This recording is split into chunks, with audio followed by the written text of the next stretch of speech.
Assalamualaikum warahmatullahi wabarakatuh. Halo sahabat sehat semua.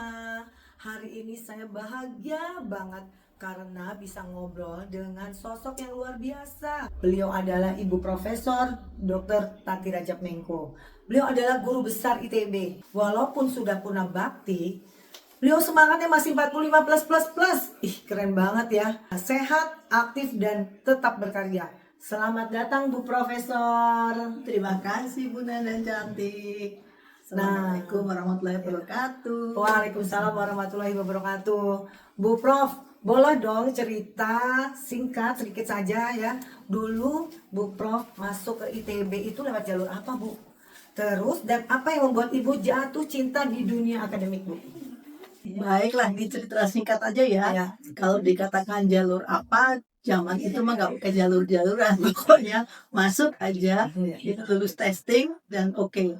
Nah, terus terangnya pada waktu itu saya juga ikut-ikutan sama teman, termasuk teman-teman satu SMA itu banyak yang berada di depan kampus dan semuanya pengen masuk ke ITB. Itu nomor satu, jadi nggak pakai jalur ABCD, pokoknya testing masuk aja. Nah itu satu. Selain mengajar, dulu di kampus Ibu juga kan aktif Bu. Aktif di kegiatan apa saja Bu Prof? Kalau ditanya aktif mulai dari mahasiswa aja Ya, ya. boleh Ketahuan Bu. banyak. Iya. Kebayang sih Ibu kayaknya aktif banget ya. Sampai kelupaan apa aja yang dibuat gitu. Jadi saya masuk ke ITB, pernah ikut grup marching band. Jadi ceritanya yang branding itu yang marching band.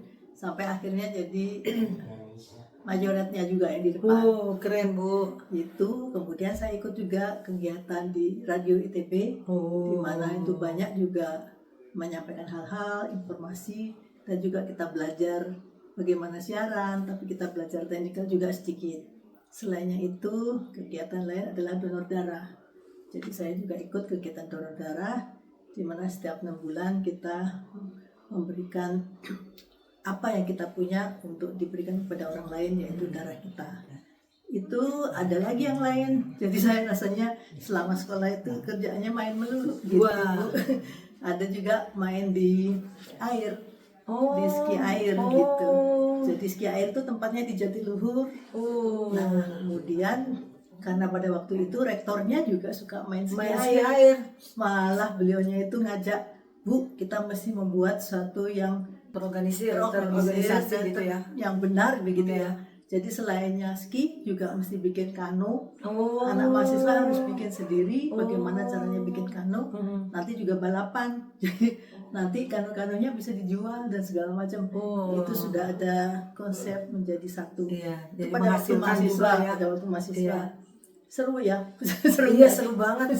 Terus apa lagi Bu kegiatannya? Kayaknya banyak banget nih Bu Prof nih. Banyak itu kegiatan seperti itu yang untuk bermain ABCD. Nah, kegiatan pada waktu saya lulus tentunya punya niat ya. Pada waktu lulus saya nggak mau diam saja, jadi saya kepingin sekolah lanjut.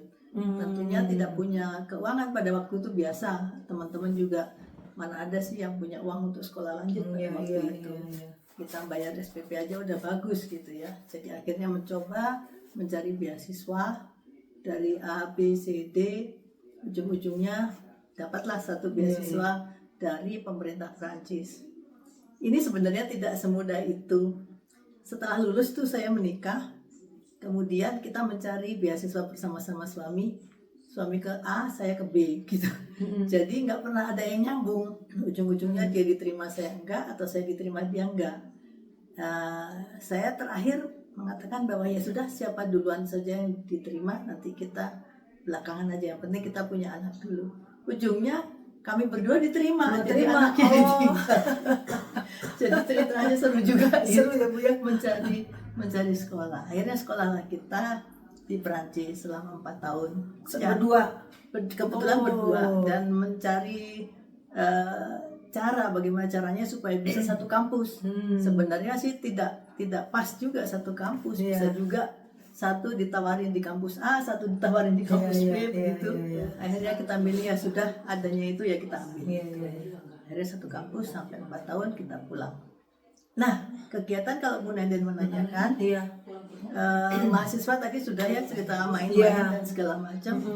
pada waktu kembali dari Prancis, kebetulan saya di bawah Profesor Samaon Samadikun pada waktu itu, dia menanyakan bahwa dulu kan setelah lulus itu kita mengajar di A, B, C, D di tempat-tempat sekolah swasta begitu. Iya. Nah setelah selesai dari sekolah di S3, Iya. nggak boleh lagi ngajarnya begitu. Jadi boleh harus lagi. penelitian gitu. Iya. Jadi benar-benar kita mencari penelitian yang bisa dikerjakan untuk meningkatkan apa-apa yang sudah kita dapat. Citranya itu sih Bu. Karya-karya ilmiah ya Bu, karya-karya ilmiah ya Bu. Betul. Nah Bu, kalau boleh dirangkum, apa sih benang merah dari perjalanan hidup Ibu dan karir Ibu selama di ITB? Selama di ITB ya, sama di mana-mana juga kita harusnya punya target. Iya benar Bu, Satu betul. itu. Kami satu angkatan pada waktu itu ada kurang lebih hampir 100 orang, 84. Saya kebetulan dari kelompok C, teman-teman dari kelompok A dan kelompok B.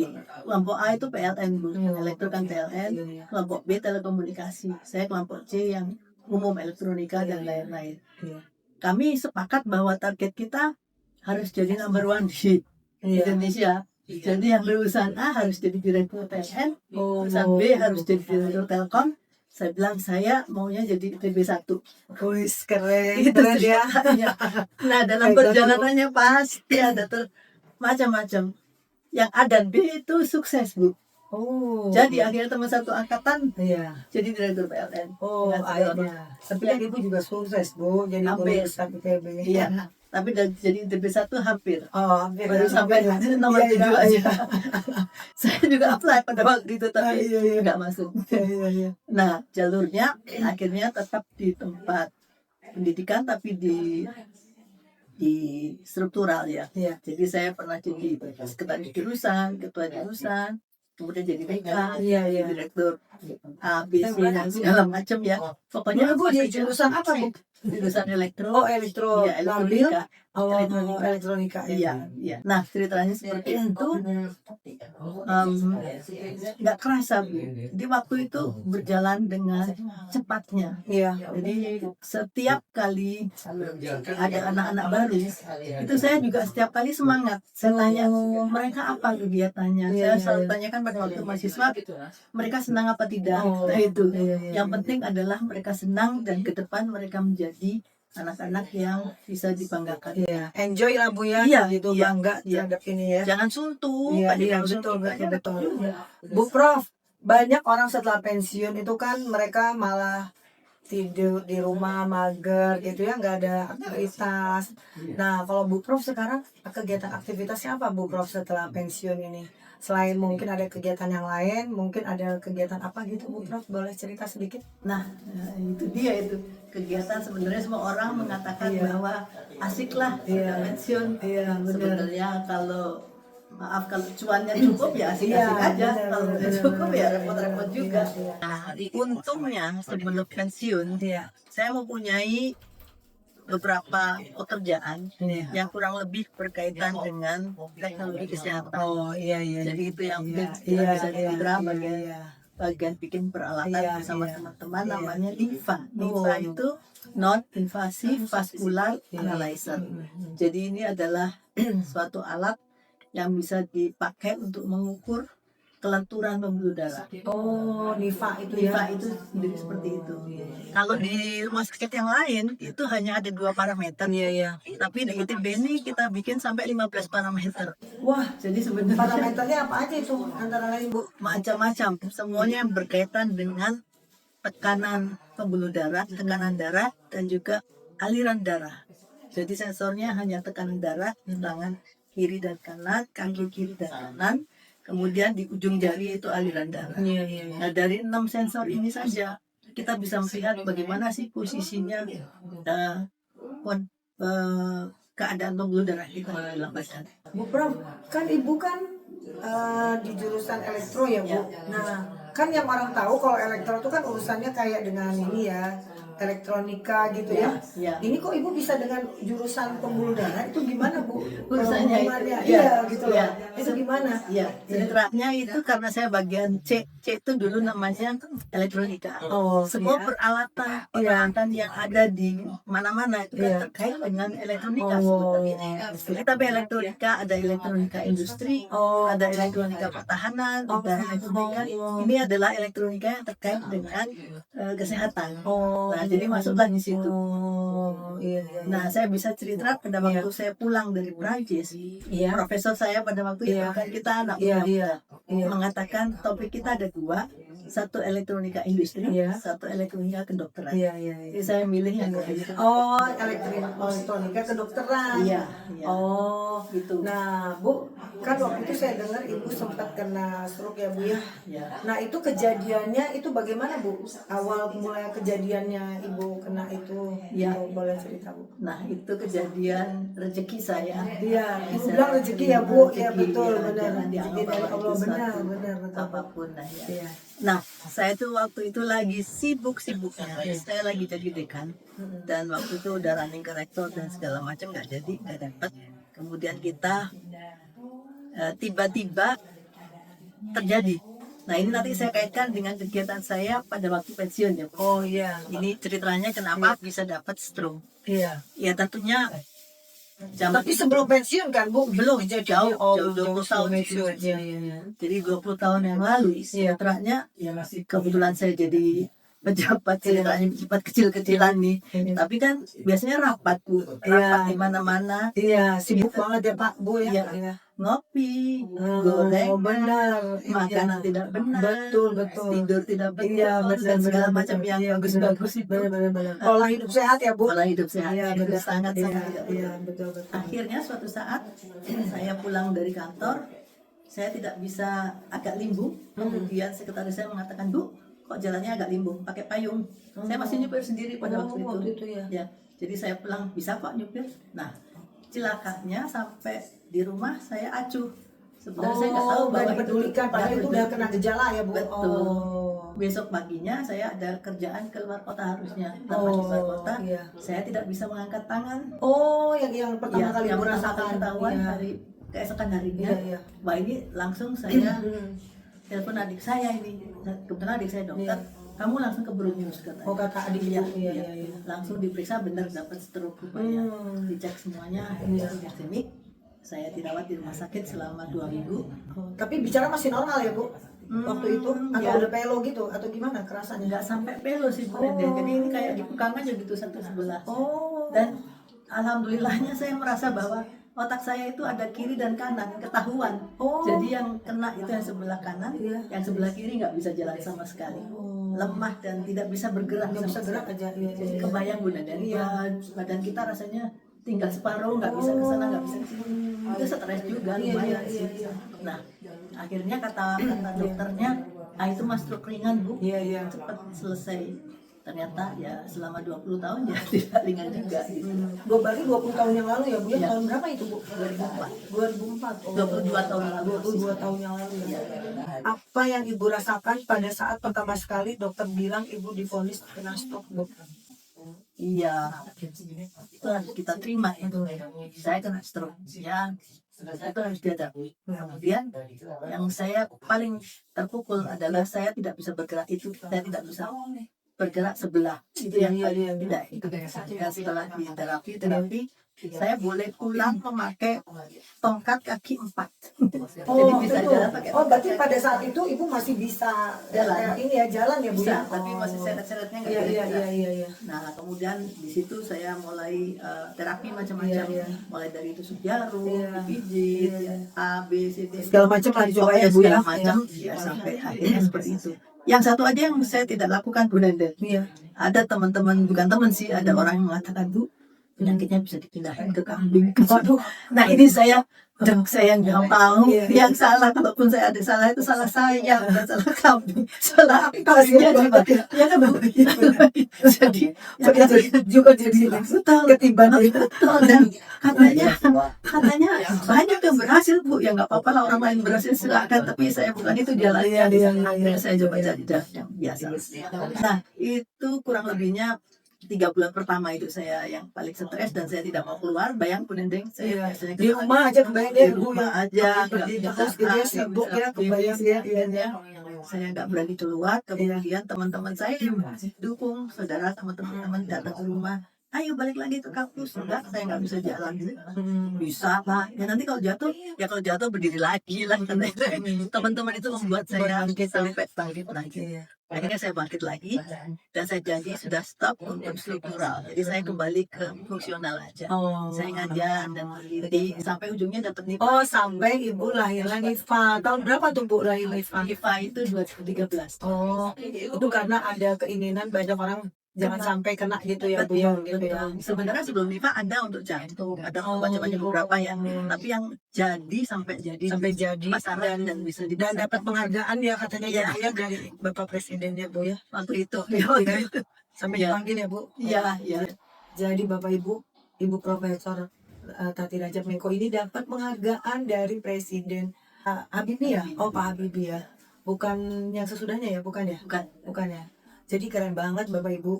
Nah setelah itu kan Ibu udah melakukan itu, kegiatan yang lainnya apa Bu? Nah setelah pensiun itu kegiatan kembali lagi apa ya, nomor 1 saya ketemu teman-teman lama, teman-teman SMP, teman-teman SMP. Mereka mengajak olahraga. Oh, itu bisa ya Bu ya? Ternyata Olahraga bisa ya. Saya juga masih tetap di Rotary, waktu itu saya di Rotary Club, jadi masih tetap di Rotary. Pernah jadi presiden Rotary. Oh ibu, Ibu aktif banget ya balik. Nah kemudian terapinya dilanjutkan, terapi air, tapi selalu harus pakai coach ya, tidak bisa sendirian gitu. Nah begitu Bu Nenden, kebetulan ketemu teman-teman, ajaklah ikut yuk. Apa ini ada ini loh yang senang-senangan aja daripada kita nggak punya teman. Ya saya senang apa sih ini? Oh itu namanya perusahaan yang bisa mendapatkan passive income. Nah apa sih itu? Nah ini mari kita lihat lah apa. Saya juga belum tahu. Itu kayak MLM ya, maaf. Iya, tapi bukan. Jadi pokoknya antara iya dan tidak. Nah akhirnya itulah saya masuk situ. Kemudian sekalian bahwa saya minum produk-produknya secara rutin dan terasa bahwa itu ada juga impactnya ke badan Ibu ya. Nah Bu, menurut Ibu apa hubungannya antara NIFA terus gaya hidup Ibu selama ini, mungkin ya udah berusaha berubah lah mungkin ya Bu, sama dengan nutrisi yang Ibu pakai gitu yang baru ini. Sebenarnya itu sangat nyambung. Jadi kita itu di nutrisi yang saya minum sekarang itu kan juga antioksidan dan melenturkan pembuluh darah. Nah ini dicek sama NIFA. NIFA itu mencek, jadi pembuluh darah misalnya saya usia 73 sekarang. Ternyata pembuluh saya usianya 80, berarti kan lebih tua. Berarti lebih tua ya pembuluh darah kita ya Bu. Itu berarti ada sesuatu yang kurang gitu. Tapi kalau misalnya umur saya ternyata 50, nah ini berarti cocok. Berarti bagus ya terapinya. Betul. Jadi itu yang bisa nyambungnya antara nutrisi yang diminum sama Ibu dengan NIFA alat Ibu ya biar diperiksa ya. Berarti ada kemajuan enggak gitu ya? Tapi menggunakan NIFA itu apa bisa jadi terjadi kemajuan atau hanya untuk mengukur aja? Hanya untuk mengukur. Jadi kita tahu, jadi kita aware gitu ya Bu ya. Awal tuh ini saya kok ternyata umur saya sekian, kok pembuluh darah saya kok lebih tua dari umur saya. Berarti ada warning gitu ya Bu ya, ada sesuatu yang di tubuh kita gitu ya. Nah, kira-kira sekarang setelah Ibu menjalani kegiatan Ibu yang saat ini, apa yang Ibu rasakan Bu? Yang saya rasakan nomor 1 untuk diri sendiri, itu udah pasti. Jadi saya yang biasanya setiap bulan itu sakit, kena B, tapi ini udah selama 2 tahun ini udah nggak pernah sakit, alhamdulillah. Kemudian saya perkenalkan ke saudara-saudara saya. Saya cerita ini loh, tapi ya biasalah, mereka kan juga udah sepuh-sepuh ya, pokoknya ikut aja, kamu makan apa ya saya ikut. Nah itu tentang apa yang saya kerjaan, yang saya makan selama ini. Nah yang Ibu rasakan ya setelah Ibu minum nutrisi yang tadi Ibu sampaikan, apa sih ke tubuh Ibu kerasanya? Apa ke stamina lebih oke, atau ke kandungan kolesterol dan lain-lain gitu yang Ibu rasakan, atau Ibu lebih aktivitas lebih enak gitu Bu. Itu apa yang Ibu rasakan setelah Ibu minum nutrisi gitu? Itu tapi saya jangan dimarahin ya Pak Dokter, Bu Dokter. Harusnya saya minum obat itu seumur umur, tapi obatnya maaf saya tidak minum lagi. Ya bagus Bu, karena katanya kalau kita minum obat terlalu banyak nih ya, dengar-dengar ya Bu, Iya, dan kita kurang minum, larinya tuh ke ginjal Bu betul, katanya. betul. Kecuali kita harus minum obat minum air putih yang Iya, banyak gitu ya. Memang sebaiknya sih tubuh kita katanya lebih lebih baik imun kita yang diaktifkan ya Bu ya. iya. Nah, setelah Ibu minum nutrisi ini dan Ibu tidak minum obat-obat lagi di farmasi Iya. gitu ya, yang dijual-jual di apotek atau di mana-mana ya Bu ya, di supermarket gitu ya Bu. Nah, Ibu kan berarti mulai minum nutrisi. Dan nutrisi yang Ibu minum tuh untuk apa sih Ibu rasakan itu faedahnya gitu Bu, manfaatnya Ibu minum? Oh, manfaatnya banyak sekali, Bu Devin. Nomor satu, itu benar-benar untuk badan saya kuat. Maaf, kadang-kadang saya kan hari Senin Kamis itu puasa. Oh iya. Nggak sempat makan apa-apa. Sahur gitu ya Bu. Nggak Iya. sempat sahur. Saya hanya minum nutrisi itu dan Oh. satu buah pisang misalnya. Iya iya. Itu nggak kerasa. Kuat ya Bu. Keren keren. Bener loh Bu. Tahan bener ya Bu ya. Tahan. Nah, yang paling rasanya itu memang. Yang Ibu minum tuh nutrisinya apa sih Bu? Kalau Ibu bisa Ibu sampaikan, nutrisi yang Ibu makan tuh apa gitu? Dia bisa ya, yang ngapain? bisa ngapain gitu ke tubuh Ibu yang Ibu rasakan ya. Betul. Kan kita semua tahu Bu Nenden, di tempat biomedis juga kita tahu bahwa badan kita itu mempunyai bisa Iya. menyembuhkan diri sendiri harusnya badan kita. Tapi kalau itu badan kita cukup kuat, kalau tidak cukup kuat, jadi regenerasi selnya itu terlambat. Oh, Jadi itu iya, yang iya. seringkali masuk virus nggak bisa. Iya, iya. Nah, itu adalah sel-sel di dalam badan kita ini. Kalau terus dilakukan regenerasi, dia akan menjadi lebih cepat mudah. Dan sel-sel yang muda ini mudah lagi ya Bu ya. Oh. Diaktifkan lagi Bu ya. Nah, itu antara lain yang nutrisi yang saya minum itu.